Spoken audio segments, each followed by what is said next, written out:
കോൺഗ്രസ് നേതൃത്വം സുധാകരനും അടൂർ പ്രകാശിനും മുന്നിൽ വഴങ്ങിയെന്നുള്ളത് തന്നെയാണ്.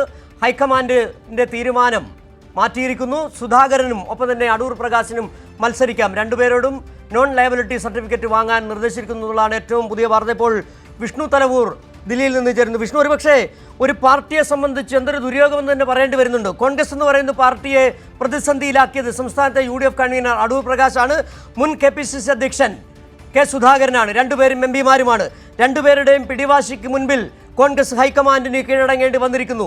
MP-മാർക്ക് സീറ്റ് കൊടുക്കേണ്ടതില്ലെന്ന് തന്നെയായിരുന്നു ഹൈക്കമാൻഡിന്റെ നിലപാട്. ആ നിലപാട് മാറ്റേണ്ടി വന്നിരിക്കുന്നു. ഒപ്പം തന്നെ വളരെ പ്രതിസന്ധിയിൽ നിൽക്കുന്നുണ്ട് അടൂരിലെ കാര്യം എന്താണെന്നുള്ളത്. കൊടിക്കുന്നിൽ സുരേഷ് പരസ്യമായ രംഗത്ത് വന്നില്ലെങ്കിൽ പോലും അടൂരിലെ സീറ്റ് ഒഴിച്ചിട്ടിരിക്കുകയായിരുന്നു. ഇപ്പോൾ നിലവിൽ കോന്നിയിലും, അതായത് കോന്നിയിൽ അടൂർ പ്രകാശ് മത്സരിക്കാൻ പോകുന്നു. കോൺഗ്രസ് സ്ഥാനാർത്ഥിയായി കണ്ണൂരിൽ കെ സുധാകരൻ മത്സരിക്കുന്നു. തീരുമാനമായോ? സുധാകരന്റെ വാർത്താ സമ്മേളനം റദ്ദാക്കിയെന്നാണല്ലോ നമുക്ക് മനസ്സിലാക്കാൻ കഴിയുന്നത്. എന്താണ് വിവരങ്ങൾ?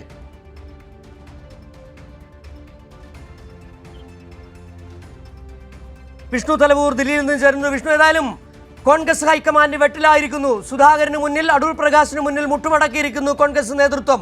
നേരത്തെ അവരുടെ തീരുമാനം MP-മാർക്ക് മത്സരിക്കാൻ സീറ്റ് നൽകേണ്ടതില്ല തീരുമാനം സുധാകരന് മുന്നിലും അടൂർ പ്രകാശിന് മുന്നിലും ലംഘിക്കപ്പെട്ടിരിക്കുന്നു. രണ്ടുപേരും, അടൂർ പ്രകാശ് കോന്നിയിലും സുധാകരൻ കണ്ണൂരിൽ മത്സരിക്കാൻ പോവുകയാണ്. എന്താണ് വിവരങ്ങൾ? എന്തായാലും ഏറ്റവും ഒടുവിൽ സുധാകരനും ഇപ്പോൾ ഹൈക്കമാൻഡ് വഴങ്ങുന്നു, നേതൃത്വം വഴങ്ങുന്നു എന്ന് തന്നെയാണ് മനസ്സിലാക്കാൻ സാധിക്കുന്നത്. കാരണം സുധാകരൻ അത്രത്തോളം വലിയ പ്രതിസന്ധി തന്നെയാണ് നേതൃത്വത്തിനെ സൃഷ്ടിക്കുന്നത്. മത്സരിക്കാൻ ഉറച്ചു തന്നെ നിന്ന സുധാകരൻ കഴിഞ്ഞ ദിവസം രാവിലെ മുതൽ തന്നെ ദില്ലിയിൽ അദ്ദേഹത്തിന്റെ ഫ്ളാറ്റിലുണ്ടെങ്കിലും പുറത്തിറങ്ങാനോ നേതാക്കളെ കാണാനോ കൂട്ടാക്കിയിരുന്നില്ല. ആകെ രമേശ് ചെന്നിത്തലയുമായി മാത്രമാണ് ഇത്തരത്തിലൊരു സമവായ ചർച്ചകളൊക്കെ തന്നെ നടത്തിയത്. എന്തായാലും എല്ലാ ചർച്ചകളിലും സുധാകരൻ കൃത്യമായി തന്നെ പറഞ്ഞ ഒരു കാര്യം, ഈ തെരഞ്ഞെടുപ്പിൽ താൻ മത്സരിക്കും, മത്സരിക്കാതിരിക്കില്ല, മത്സരിക്കുമെന്ന് തന്നെയാണ്. ഇനി തനിക്ക് സീറ്റ് നൽകുന്നില്ല എന്നുണ്ടെങ്കിൽ അവിടെ പേരാപ്പൂർ ഉൾപ്പെടെ KPCC അധ്യക്ഷൻ സണ്ണി ജോസഫിനെ പോലും തോൽപ്പിക്കുന്ന സമീപനം, നിലപാട് തന്റെ ഭാഗത്തുനിന്ന് ഉണ്ടാകുമെന്നതടക്കമുള്ള കാര്യങ്ങൾ സുധാകരൻ എന്തായാലും വലിയ സമ്മർദ്ദം ചെലുത്തിയതിന്റെ പിന്നാലെയാണ് ഇപ്പോൾ ഒരു സമവായത്തിലേക്ക്, അല്ലെങ്കിൽ സുധാകരന്റെ സമ്മർദ്ദത്തിന് കീഴടങ്ങുന്ന തലത്തിലേക്ക് ഇപ്പോൾ കാര്യങ്ങൾ എത്തി നിൽക്കുന്നത്. എന്തായാലും അതിന്റെ ഭാഗമായി തന്നെയാണ് ഇരുവർക്കും, സുധാകരനും അതോടൊപ്പം തന്നെ അടൂർ പ്രകാശിനും ഒരു ഇളവ് നൽകാം എന്നൊരു തീരുമാനത്തിലേക്ക് എത്തി നിൽക്കുന്നത്. വിഷ്ണു തലൂർ, ഇതിൽ രണ്ടുപേരും ചോദിച്ചിട്ടുണ്ടാവുക, അതായത് KPCC അധ്യക്ഷൻ സണ്ണി ജോസഫ് KPCC അധ്യക്ഷ സ്ഥാനത്ത് തുടർന്നുകൊണ്ട് മത്സരിക്കുന്നു. അങ്ങനെയാണെങ്കിൽ UDF കൺവീനറായി തുടർന്നുകൊണ്ട് തന്നെ അടൂർ പ്രകാശ് മത്സരിക്കുന്നതിൽ എന്താണ് തെറ്റ്? KPCC അധ്യക്ഷ സ്ഥാനത്ത് ഇരുന്നപ്പോഴാണല്ലോ സുധാകരനെ മാറ്റിക്കൊണ്ട് സണ്ണി ജോസഫിനെ അധ്യക്ഷനാക്കുകയും ചെയ്തത്. അന്ന് നൽകിയിരുന്ന ഉറപ്പാണല്ലോ സുധാകരനെ മത്സരിപ്പിക്കുമെന്നുള്ളത്. അത് ലംഘിക്കപ്പെട്ടപ്പോൾ സ്വാഭാവികമായി ഈ രണ്ട് നേതാക്കളും അവിടെ പ്രതിസന്ധി തീർത്തിട്ടുണ്ട്. ഇവിടെ എടുത്തു പറയേണ്ട ഏറ്റവും പ്രധാനപ്പെട്ട വസ്തുത, കോൺഗ്രസ് എന്ന് പറയുന്ന പാർട്ടിയെ പ്രതിസന്ധിയിലാക്കിയത് രണ്ട് മുതിർന്ന നേതാക്കൾ തന്നെയാണ്. ഒന്ന്, അടൂർ പ്രകാശ് എന്ന് പറയുന്ന UDFന്റെ കൺവീനർ MP-ആണ്. കെ സുധാകരൻ കോൺഗ്രസിന്റെ ഏറ്റവും തലമുതിർന്ന നേതാവ്, മുൻ KPCC അധ്യക്ഷൻ, MP-ആണ്. അങ്ങനെ വെട്ടിലായിരിക്കുകയാണ് കോൺഗ്രസ്. ഹൈക്കമാൻഡ് പറഞ്ഞത് നടപ്പിലാക്കാൻ കഴിയാത്ത തരത്തിലേക്ക് മാറുന്നു. ആ തീരുമാനം ലംഘിക്കപ്പെട്ടിരിക്കുന്നു. തീർച്ചയായിട്ടും അത്തരത്തിൽ തന്നെയാണ്. കാരണം കോൺഗ്രസിനെ സംബന്ധിച്ച് സമാനതകളില്ലാത്ത പ്രതിസന്ധിയിലേക്കാണ് കെ സുധാകരന്റെ നിലപാടുകൾ എത്തി നിൽക്കുന്നത്. സുധാകരനെ മത്സരിപ്പിക്കാതെ, സുധാകരന് സീറ്റ് നൽകാതെ തെരഞ്ഞെടുപ്പിലേക്ക് പോയി കഴിഞ്ഞാൽ വലിയ പ്രതിസന്ധി നിയമസഭാ തെരഞ്ഞെടുപ്പിൽ നേരിടേണ്ടി വരും എന്നത് കൃത്യമായി തന്നെ സണ്ണി ജോസഫ്, VD സതീശൻ ഉൾപ്പെടെയുള്ള നേതാക്കൾക്ക് അറിയുകയും ചെയ്യും. എന്തായാലും VD സതീശനും അതോടൊപ്പം തന്നെ KC വേണുഗോപാലുമാണ് MP-മാർക്ക് ഒരു കാരണവശാലും സീറ്റ് നൽകേണ്ട, പ്രത്യേകിച്ച് സുധാകരനെ ഇളവ് നൽകേണ്ട എന്നൊരു നിലപാടിൽ ഉറക്കുന്നത്. എന്തായാലും കഴിഞ്ഞ ദിവസം അടൂർ പ്രകാശ് കേരള ഹൗസിൽ നിന്ന് ബാധ്യതാ സർട്ടിഫിക്കറ്റ് വാങ്ങിയിരുന്നു. ഇന്ന് രാവിലെയോടുകൂടി കെ സുധാകരനും കേരള ഹൗസിൽ നിന്ന് ബാധ്യതാ സർട്ടിഫിക്കറ്റ് വാങ്ങുന്ന സാഹചര്യം തന്നെയാണ് ഉണ്ടായത്. അതായത് തെരഞ്ഞെടുപ്പിൽ മത്സരിക്കാൻ ഉറപ്പിച്ചു തന്നെയാണ് കേരള ഹൗസിൽ നിന്നും ബാധ്യതാ സർട്ടിഫിക്കറ്റ് വാങ്ങിയിരിക്കുന്നത്. ആ ഒരു ഘട്ടം കൂടി പരിഗണിച്ചുകൊണ്ടാണ് ഇപ്പോൾ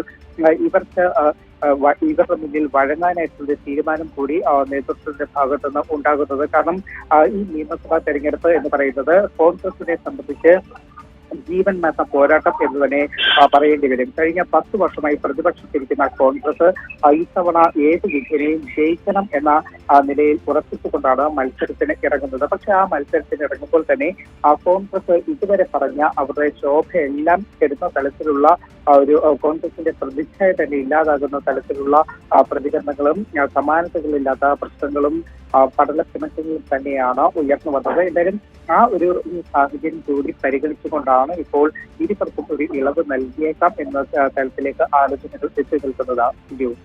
വിഷ്ണു, ഇതിനകത്ത് ഈ ആദ്യഘട്ടത്തിൽ ഇവർക്ക് നൽകിയ ഒരു ഉറപ്പ് എന്ന് പറഞ്ഞാൽ ആദ്യം ഈ ദില്ലി ചർച്ചകൾ തുടങ്ങിയ അവസരത്തിൽ അടൂർ പ്രകാശും സുധാകരനും അടക്കം ഈ സീറ്റ് ആവശ്യപ്പെട്ടിരുന്നു. അന്ന് അവരോട് പറഞ്ഞിരുന്നത്, ഹൈക്കമാൻഡ് പറഞ്ഞിരുന്നത്, ഒരു കാരണവശാലും നിങ്ങൾ രണ്ടും മത്സരിക്കേണ്ട, പക്ഷേ നിങ്ങൾ പറയുന്നവരെ, നിങ്ങൾ നിർദ്ദേശിക്കുന്നവരെ മത്സരിപ്പിക്കാം. ആ നിർദ്ദേശത്തിനും അവർ വഴങ്ങിയില്ല. മാത്രമല്ല സുധാകരനും സതീശനും അറിയാവുന്ന, സുധാകരനും അതോടൊപ്പം തന്നെ പ്രകാശിനും, അടൂർ പ്രകാശിനും അറിയാവുന്ന കാര്യങ്ങളിലൊന്ന് KPCC ഇടപെടലുണ്ട്. അതായത് VD സതീശനാണ് സുധാകരനെ വെട്ടാൻ മുൻപന്തിയിൽ നിൽക്കുന്നതെന്നുള്ള ബോധ്യം സുധാകരനുണ്ടായിരുന്നു. അതുകൊണ്ട് തന്നെയാണ്, കാരണം അന്ന് സതീശനും ഹൈക്കമാൻഡും എല്ലാം ചേർന്നാണ് സുധാകരനെ ഒതുക്കിയെന്നുള്ള ബോധ്യം, ആ ഓർമ്മ സുധാകരൻ തന്നെ ഉണ്ട്. അതുകൊണ്ട് തന്നെയാണ് ഒരു തരത്തിലുള്ള വിട്ടുവീഴ്ചയ്ക്കും സുധാകരൻ തയ്യാറാകാതിരുന്നത്. സുധാകരന് കൃത്യമായി അറിയാം ഇതൊരു ലാസ്റ്റ് ലാപ്പാണ്, ഇനി ഒരു വരവില്ല, ഈ തെരഞ്ഞെടുപ്പിൽ കൂടി മത്സരിക്കുന്നില്ലെങ്കിൽ സുധാകരൻ ഒതുക്കപ്പെടുകയാണ്. മാത്രമല്ല ഭരണത്തിൽ വരുമെന്നുള്ള പ്രതീക്ഷ മാത്രമാണ് ഒരു തരത്തിലും, കാരണം നിലവിലുള്ള UDFിൻ്റെ സാഹചര്യം, കോൺഗ്രസിൻ്റെ സാഹചര്യം ജനങ്ങളെ ഒരു തരത്തിൽ അഭിമുഖീകരിക്കാൻ കഴിയുന്ന ഒരു സാഹചര്യമല്ല. പിന്നീട് എങ്ങനെയാണ് കണ്ണൂരിലുള്ള അത്യാവശ്യം കോൺഗ്രസിലുള്ള ചില പിടിവലി, ഒരു തരത്തിലുള്ള സ്വാധീനം മാത്രമാണ് സുധാകരന് മുന്നിലുള്ളത്. ഇതെല്ലാം പറയുമ്പോൾ സുധാകരൻ എന്ന് പറയുന്ന കണ്ണൂരിലെ കോൺഗ്രസിൻ്റെ അധികായൻ, അദ്ദേഹത്തിനെ നിരാകരിച്ചു കൊണ്ട് പോകുക എന്ന് പറഞ്ഞാൽ സുധാകരനെ സംബന്ധിച്ച് ആത്മഹത്യാപരമാണ്. അതുകൊണ്ട് തന്നെയാണ് ഈ നിലപാടിൽ ഉറച്ചു നിന്നത്. വെട്ടി ഇല്ലാതാക്കാനുള്ള ശ്രമം ഇനി അനുവദിക്കില്ല. ആ നിലപാടിന് മുന്നിൽ ഹൈക്കമാൻഡിന് കീഴടങ്ങേണ്ടി വന്നു. തീർച്ചയായിട്ടും പത്രത്തിൽ തന്നെയാണ്, കാരണം കെ സുധാകരനെ വലിയ രീതിയിൽ വെട്ടി നിർത്തുന്ന സമീപനമാണ് പ്രത്യേകിച്ച് VD സതീശൻ ഉൾപ്പെടെ സ്വീകരിച്ചത്. അത് നമ്മൾ നേരത്തെ മുതൽ തന്നെ കണ്ടതാണ്. KPCC അധ്യക്ഷ സ്ഥാനത്ത് നിന്ന് സുധാകരനെ അപമാനിച്ച് ഇറക്കിവിടുന്ന ഒരു നിലപാട്, അല്ലെങ്കിൽ അത്തരമൊരു സാഹചര്യം സുധാകരൻ്റെ മുന്നിലുണ്ട്. അപ്പോൾ അത്തരത്തിലെന്ന അപമാനിതനായ സാഹചര്യത്തിലാണ് സുധാകരന് നിയമസഭാ തെരഞ്ഞെടുപ്പിൽ മത്സരിക്കാനുള്ള ഉറപ്പ് നൽകിയത്. പക്ഷേ പിന്നീട് നിയമസഭാ തെരഞ്ഞെടുപ്പിലേക്ക് വരുമ്പോൾ ആ വാഗ്ദാനം ലംഘിക്കപ്പെടുന്നു. വീണ്ടും സുധാകരനെ തഴയാനുള്ള എല്ലാ നീക്കങ്ങളും പ്രതിപക്ഷ നേതാവ് VD സതീശൻ്റെ നേതൃത്വത്തിൽ തന്നെ നടക്കുന്നു. VD സതീശനാണ് ഒരു കാരണവശാലും ഇളവ് നൽകാൻ കഴിയുകയില്ല എന്ന നിലപാടിൽ ഉറച്ചു നിൽക്കുന്ന ഒരു നേതാവെന്ന് പറയുന്നത്.